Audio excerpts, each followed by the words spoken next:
So I think consistency in your questions is really good. Yeah. For you to be able to kind of judge how the candidates answer those different questions. So whatever they are, yes, figure out the good questions that really mean something to you. I also think that, you need to figure out whether the person that you're trying to hire is someone that you're looking for more character that you can train, or you're looking for someone who comes in with experience.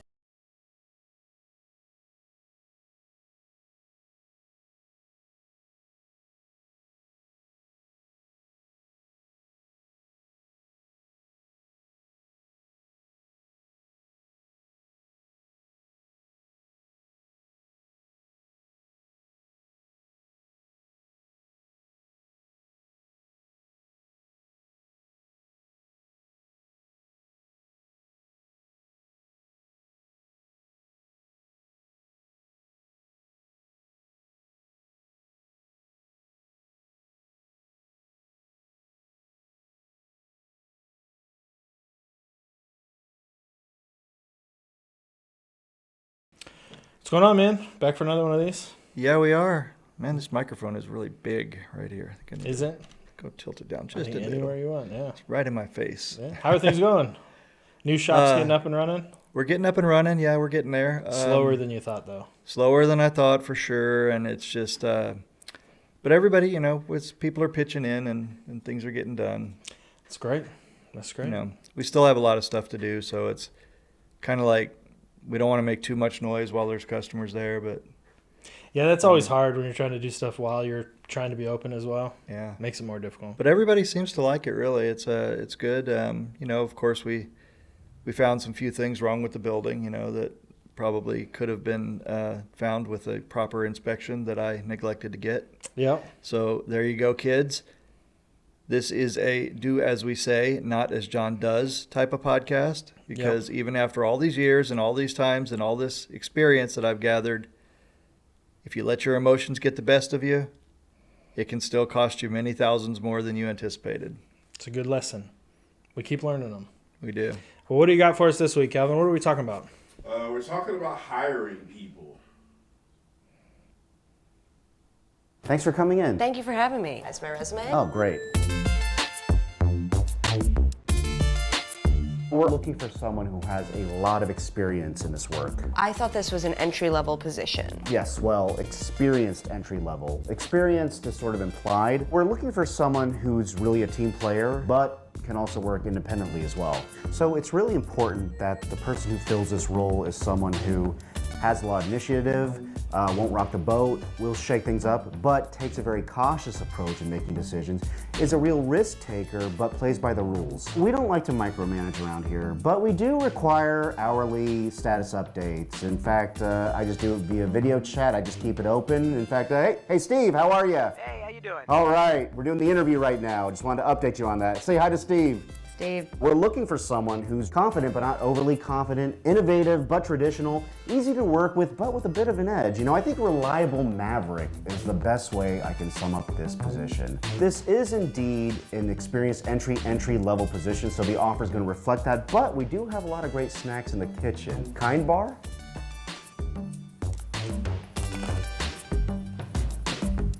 She's gone, Steve. Ah, shit.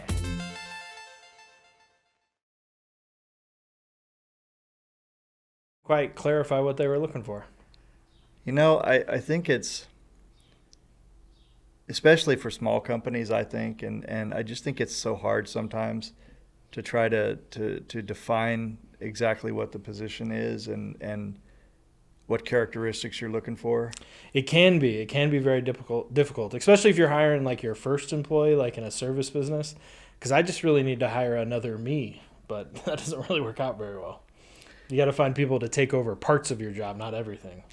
Yeah, I mean, it's like if you ever find somebody that does what you do, they're probably out there doing what you do for themselves. Right. Yeah. They're my competitor, not an employee. Right. Yeah. Or eventually will become a competitor after I train them on everything, which is the worst part about owning a small business. Yeah. It's, wasn't it Steve Jobs who said the most important part of business is hiring? Yep. Yeah, a lot of people have said that, but I think he is famous for that one. What's the next one? Let's see. Now, next one here is going to be a little bit more just some advice on what to ask people in an interview. Okay. Oh, I think it's muted. Here are 3 high-leverage interview questions that you can be asking so you can hire the best people, because we all want to work with the best people. Number 1, what is the most impressive thing that you have done in your career? It gets to the crux of things. Are they humble? Are they hungry? Are they smart? This is a question that Elon Musk uses all the time, and then you can ask more questions and you can follow up on those. Number 2, what is something that you are deeply passionate about? What are you deeply passionate about? Think about it for a couple minutes, and then I would like you to teach me about it. It shows very quickly how well they communicate, how well they can tell a story, and how convincing they are, because people on your team, they're going to have to be able to do that, and they are also going to be able to train other people. Number 3, tell me about a project that you worked on for maybe 3 to 12 months or so, something that you're really proud of, and tell me specifically what you did there. I'm going to ask questions. This is more of a follow-up to number 1, and this allows you to go a little deeper into what this person considers impressive and whether you are impressed or not.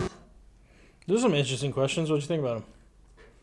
I mean, I always like any of these types of videos where they're like the only 3 things you should do, or, if you don't do this, you're not going to succeed, or something like that. They always kind of leave me feeling flat. Yeah. Especially when the guy says, well, you would ask this question, then you would ask follow-up questions. Yeah, and what so are the on. follow-up questions? Yeah, then pretty soon you're in a bunch of questions. Mm-hmm. So I don't think that there's a particularly that there's a template that's a one-size-fits-all necessarily, right? Yeah. But I do think, yes, you should have, kind of like we do in our interviews, where we do our 20 questions. Mm-hmm. We've thought up those questions to kind of hit most of the points of small business that we think are important to kind of suss out how different people answer the same questions. Yeah. So I think consistency in your questions is really good. Yeah. For you to be able to kind of judge how the candidates answer those different questions. So whatever they are, yes, figure out the good questions that really mean something to you. I also think that, you need to figure out whether the person that you're trying to hire is someone that you're looking for more character that you can train, or you're looking for someone who comes in with experience. And if you're looking for the experience, then you need to know how to test them. Yeah, it's a big difference on the type of position you're hiring. I agree. Yeah, whether they need to be experienced or whether you can get basically anybody and just train them to do it. I'm not a big fan of the traditional interview questions. Like, what are your strengths? What are your weaknesses? Even those were pretty, traditional type of ones. Like, who's the most impressive person and that kind of thing. It becomes. I think if you had questions like, I'm sorry I interrupted you. Keep going. I think if you had questions like, what is tell me the worst person you've ever worked with, or something like that. See how gracious or how diplomatic they can be when they answer those. Yeah. Things like that. Everybody wants a team player. Yeah. And nobody wants a prima donna. Yeah, I like to hire people kind of based on, and I swear I heard this in a movie, but the layover test.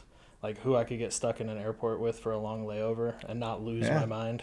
Those are the people I like to hire. Yeah. Yesterday I told the guys at the pool room, I was like, we're having some problems with the league players. The league teams, they leave and they just leave the balls on the table. Yeah. They just walk out, right? And I was like, that's really discourteous. Just clean up your area. They're already getting super cheap time anyway, taking up 4 or 5 hours for pennies, really. Right. And one of my employees was like, well, if we address that, they're going to get mad, they're going to leave and everything. I said, let them leave. I said, listen, I can take this and make it my private playground if I want to. I said, this business exists as long as I'm having fun with it, and for me to have fun, it means that I want to have people around me that I enjoy being around and who don't disrespect my employees. Yeah. And so if we have customers that we don't like, in a situation like that where we don't have to take shit from them, then we don't, right?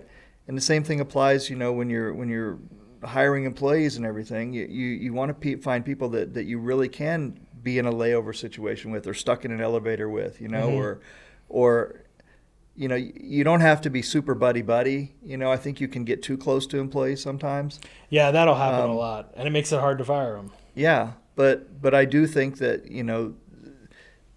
I personally think that figuring out character of employees is much more important than experience. Yeah, I saw on a YouTube short, there were some like Navy SEAL guys talking, and they were talking about like who the best choices are, and they would put it on like a graph between like performance and trust. And obviously you want the highest performers with the highest level of trust, but they would actually take people that were very high performers but that they didn't really trust that much. They would not accept them into the SEAL program. They would rather take somebody who moderately did good, but that they trusted a lot over anything else. So I think that's a big one. Just finding employees that you can trust to do what they're supposed to be doing, and that you get along with reasonably well. Yeah, I think ethics and character matters. More important, I think. Yeah, I do. Yeah, I agree. I fully agree. Well, let's look at this Reddit question. Looking to hire my first employee. Need some advice from the OGs. Are we OGs? Is that the move now? I'd probably be an MG. MG, okay. All right. Howdy. As the title states, I'm looking to hire my first employee. I've been getting by pretty well with subcontractors, but I often find myself needing someone to run small calls for me or just being another set of hands on stuff I'm doing.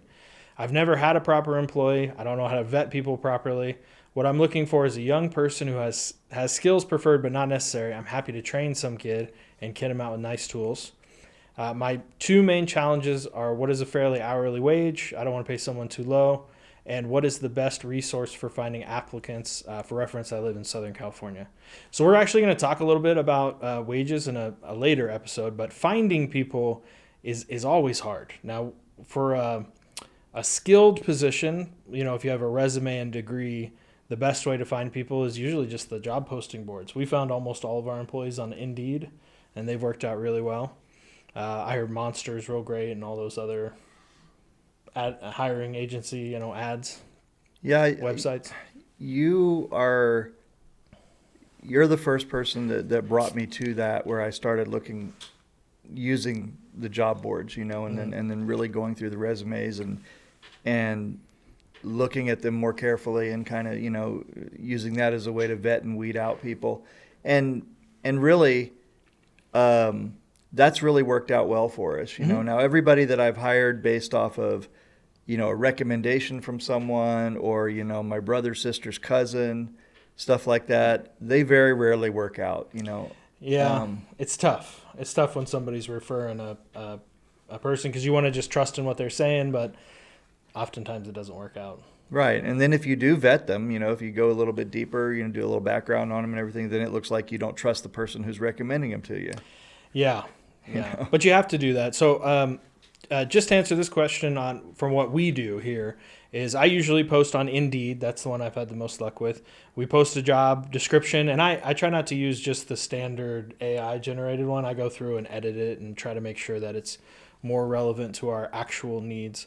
And then I usually leave it up for about a week, maybe a week and a half, depending on how many resumes we're getting.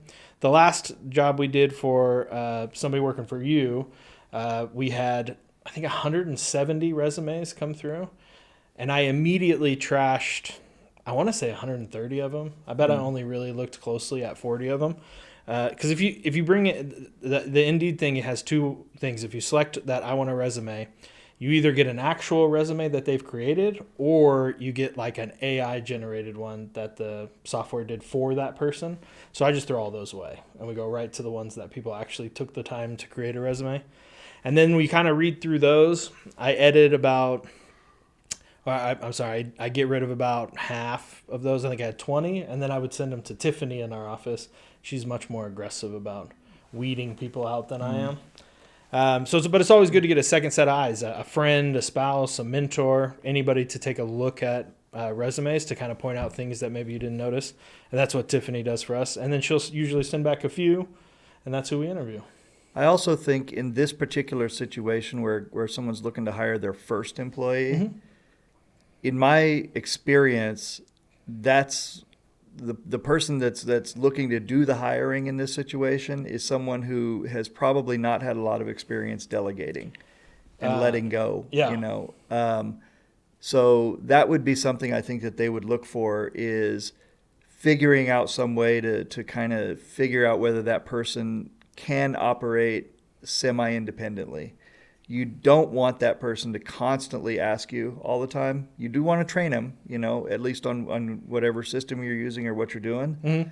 But you want them to be able to get it fairly quickly so that you can just say, go do this, and feel confident that it's going to get done correctly with as little back and forth communication, as needed. So Yeah, I hear what you're saying there. It always kind of temper your expectations with some of those employees, especially if it's your first time training. I know the first time I tried to train an employee, I was pretty garbage at the training. I already knew it, so I was like, why aren't you getting it quicker? So you kind of have to think about how to train employees a little properly so that you're making sure to convey the information so that they understand it step by step. But yeah, I hear what you're saying. And as far as the expectation goes, it's always good to remember that you're the one that has the most passion for whatever it is you're doing. So don't expect someone to walk in and treat your business like they own it. Yeah. The other thing that we do to kind of vet employees as well, I don't know if this is available in all states, but I think it is. But after we do a Google search, so we Google search everybody, we try to find their social medias, and if we can, we look through them just to make sure they're not crazy people, posting wild stuff on there. But we also do just a little background check. There's a lot of publicly available information in Oklahoma about court documents and stuff like that, that you can just look people up without having to do like a paid for background check. So if you looked at my idea. social media, would you hire me? Oh, hell no. No, not even a little bit. Are you crazy?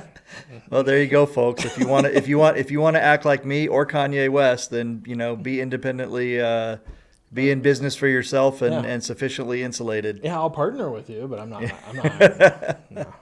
No. All right, the next one. How do I get better at hiring? I immediately regret hiring the last person.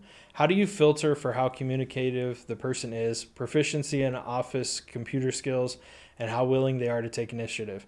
Resume looked decent. The deficiency in not recognizing is 100% on me, though. Well, it's good that he takes responsibility for it. We had a great response here. Ask situational questions. The situation should be specific to what they will experience on a regular basis or in extreme but foreseeable situations. Look for them to give specifics on and how they format the answer, such as the star, which I'm not sure what that is. When they answer, pay attention to how they are answering, such as does it sound too rehearsed or do they sound confident with their answer? I feel like I read that poorly, but there it was. It was try to ask a question about a failure they experienced. The key response will be to see whether they learned and how they applied it moving forward. And I've had people say this in an interview. They say they have never made a mistake. They are automatically out of consideration. 100% agree with that. Yeah, I do too. I hired a guy one time on a 6-month basis. I actually borrowed the money to make sure that I had enough to pay him for that. And I told him very clearly, I said, at the end of 6 months, I'm going to interview you again, and we're going to see where we're at. Mm. Well, at the end of 6 months, I was still pretty lukewarm about him. But the one thing that he said that immediately made it where I was not going to have him continue working for me was I said, what can we improve on? And he said, nothing. You guys are doing great. And I was like, dude, you've been here 6 months and you don't think there's anything we can improve on? Yeah. Yeah. And then what did I do? I took him on as a partner in another business. So, yeah, I'm a sucker. it's kind of a loaded question sometimes because the employees maybe don't want to step on your toes. But if you have communicated that you're a good boss, they should hopefully, have given you a good answer if they're the right kind of character. Yeah, well, I mean, I would feel like that in my personal situation there, I am an open door with that. I think you know me well enough by now to know that. So, and anybody who's been around you 6 months would know that. Right. So, but that's, as far as regretting the person you hire, it says, how do I get better at hiring? Well, we've talked about this in the past too, and I think we're going to talk about this in a future episode, firing in a little bit more depth. But sometimes, man, you just got to rip the Band-Aid off and say, hey, I'm sorry, it's not working out. Yeah. But sometimes sometimes you got to just look at yourself and say, maybe I need to give this person a little bit more time. Maybe let me really think about my approach and see if we can, how we feel in 2 more weeks or something. Yeah. And I think that's something that's important. And I've had to learn that lesson, in the last 4 years. Yeah, that's why we typically have a 90-day probationary period. And if they're not getting it after 90 days or if they're not coming out of their shell by then, that's usually when it's time to get rid of them. But, first couple weeks, if they don't hit the ground fully running, you can give them a little bit of a break. But you don't want to drag it on for 6, 8 months, a year before you're finally like, you got to go. I really like Zappos' approach, and I think I've said this before. Mm-hmm. But Zappos has a thing where they basically hire someone, and I think they go like 30 days maybe. And then at the end of 30 days, they basically offer that person a buyout. Yeah. And they offer them like $1,000 or something like that to leave. Mm-hmm. But the catch there is that also comes with whether the team that they're working with wants them or not. Oh, yeah. You know what I mean? Yeah. So they have to not only like want to stay, but they have to be wanted by the people that they're working with. Yeah, that works great for a larger organization. Maybe we need to implement that as we grow here. Something along those lines, maybe. I don't know, but when you're hiring your first or second or third employee, it's hard to do stuff like that. yeah. To answer this question, though, a little more specifically, I think it's really just about asking the right questions. You should have a portion of your interview, particularly if you need somebody with technical skills. You should have a little bit of a character type of portion of the interview where you're just getting to know them, learning a little bit about them, making sure that you can tolerate them and you trust them a little bit. But then you should also have a second portion of the interview if you need technical skills. And you need to ask them technical questions. We have failed on that in the past where we didn't ask the right technical questions when we were trying to do the website stuff. And we had to learn after we got people on board, Right. which was a real disaster.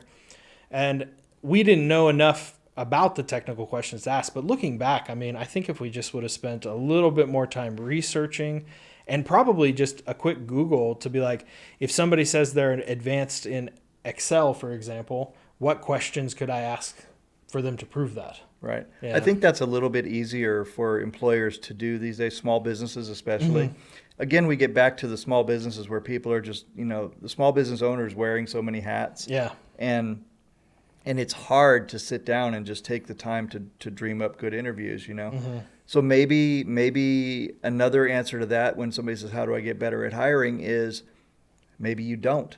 Maybe you go find somebody who is good at hiring. Yep. Let them do the first and second interviews, Yeah. and then once they've weeded out the candidates, then you bring them in. That's kind of what you do for me. Yeah, a little bit. Yeah, there's firms out there that are called headhunters, where they do employment firms. I get emails every single day about a new accountant that's looking for work, and they have his resume and he's vetted and all that stuff. Those are great. They're a little more expensive, but well worth it if you need somebody in a technical position, particularly if you don't know that much about it, like if you had been subcontracting it out and then you were trying to, vertically integrate so that you could bring that portion on. Definitely a good idea to look at those agencies or headhunters. Yeah.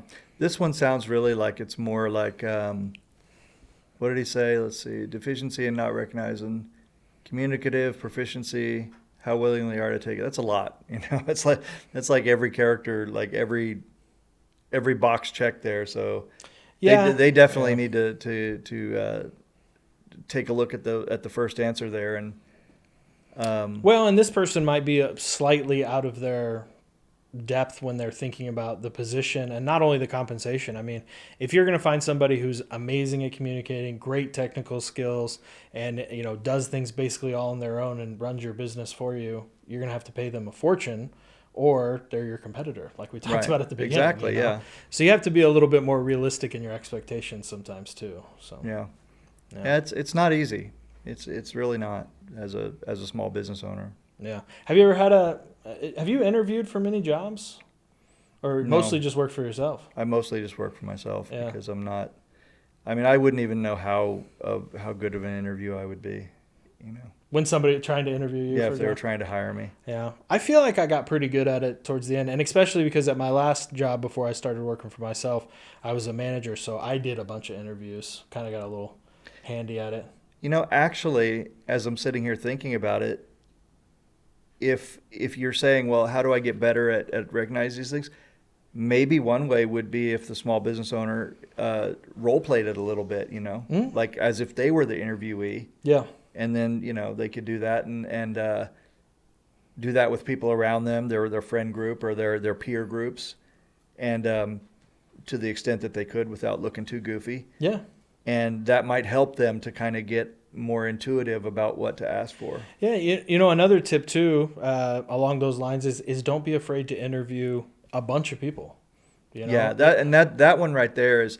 So I will say this: there is a tendency, I think, when you're looking for someone, to just take the first, warm body that you feel halfway good about. Yeah. And that can definitely be disastrous. So I've learned that from you, is to really just kind of step back and go through and take the time to go through the resumes and then meet the people and talk to them. Mm-hmm. Because it really saves headache down the road, especially if you do that and you end up with someone really good. Yeah, that really makes a difference. So what also helps you as an interviewer too, because you'll start getting better, you'll ask better questions, and you'll start getting a better feel for the people, quicker. Instead of just 1 or 2 interviews, if you do 15 or 20 for your first one, it sucks to call that person and say, we don't want you here. So, but it makes you better as an interviewer. Yeah. So, and you'll be able to find exactly who you want. Yeah. So I think a great quote is always hire slow, fire fast, which I guess we'll be talking about firing next week. But any other thoughts on hiring? I would say that my thoughts are if you need technical skills, then come up with some technical tests. Mm-hmm.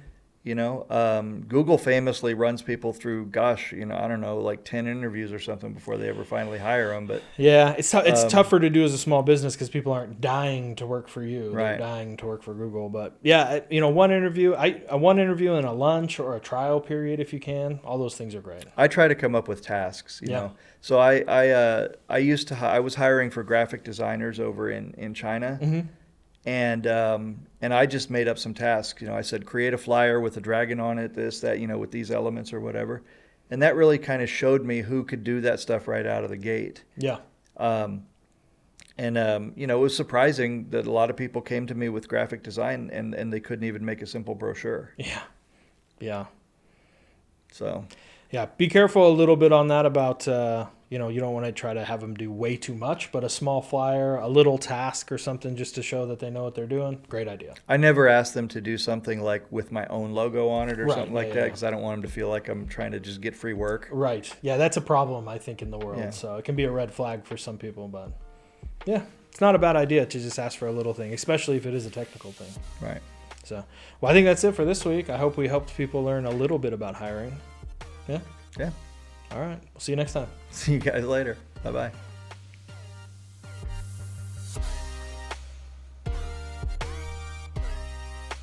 This is always annoying to ask, but if you're liking this content, please like and subscribe. It's the best way for us to get more followers and more people engaged in this great business content. You can also follow us on all socials at TurtlesmithOK and find us at turtlesmith.com. Please like and subscribe.